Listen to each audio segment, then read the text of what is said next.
All right. Hey, we've got, look, uh, if we've got AOD in the chat, we've got to preview the Jazz and the Pistons here, and got the Jazz here in this one coming in 3-4. The Pistons are 5-2 on a 3-game winning streak right now. We know the Pistons. Look, we've got them in our. Rapidly improving team. We know that that's the way it's been going for Detroit here right now, and we're hoping they can keep taking these steps here to keep going. But when you're 5-2 here to start the season, 3-1 against the spread at home. Now Utah's actually done pretty well here, despite being just a 3-4 and 1-3 on the road. They're 5-2 against the spread, 4-1 against the spread as an underdog. So we were getting a little greedy with the Pistons. We know the Jazz capable of throwing in a clunker, and we know also that Walker Kessler, he's going to be out for a while with that shoulder injury we found out today. That's a real bummer. Isaiah Collier is questionable in this one for the Pistons. Sasser is out, that hip injury, and Tobias Harris is also out of this game. So missing a little bit here, especially with the Toby out of the game. So this one's actually up to 10.5 here right now, and 230.5. So you guys can comment in the chat if you'd like on this one. But, man, even Utah is proving a little bit capable here of getting some numbers of late, covering some big double digits. They just lost at Boston by just 10, or no, they beat Boston. Remember, 105-103 is a 10-point dog. Now, they lost at Phoenix, they lost at Charlotte, but those were closely rated games. They did get blown out of those games and then, show up against Boston. So kind of strange there, but Utah, I don't know if they're a total disaster right now. I mean, they have 3 wins in 4 starts. Let's hear from you in the chat here if you want to take a look at this one with Boston. With Utah and Detroit. Utah has actually defeated Detroit in 15 of the last 18 meetings between the two. Now, that's about a decade sample size, so just be aware of that. But still, for whatever reason, Utah hasn't had much of a problem in this matchup. 5 of the last 6 games between these two teams have gone over. I think it's just a tad bit too high. I know there's a chance. I mean, when you're getting blown out at Phoenix and Charlotte, then you have a heroic effort to win at Boston, and you're on the 4th game of a road trip. Maybe this could be a blowout. But Pistons have a couple players sidelined here. 5 of the last 6 meetings between the two have gone over. There's some comments from the chat on this one.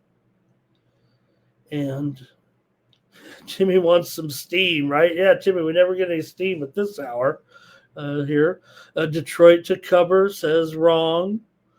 Hey, wrong. Let me know if you're under another name here from some of the other shows, or if you're just here on Tony's channel. Really appreciate you. Want to say hello to Dimitri Anderson in there.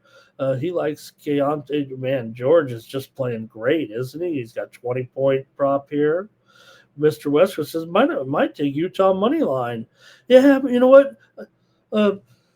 Utah, they played well in that game. I know we know that Boston's definitely having their own set of issues to a certain extent, but that was a great job by Utah. It shows that proved capable. It just makes you wonder how you can lose those games by 20 points to Phoenix and Charlotte.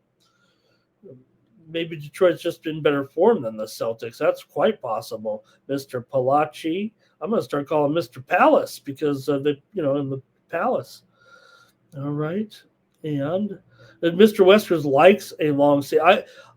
There are some, right? Some would throw it out, Mr. Westers. Whether you and me agree, sometimes a team, a franchise, things are kind of set, right, in the ways. And when you take a team into another city, the routine is sometimes the same, right? Because the traveling secretary sets up the same hotels, the same accommodations, the same, and a lot of times you kind of play in the same cities or arrive, and a lot has to do, obviously, with the road trips themselves. But all right, let's see here. Mr. Blotch says, well, we know no Tatum. That's why they've been, but we'll get to Boston here in a second. Oh, Ron.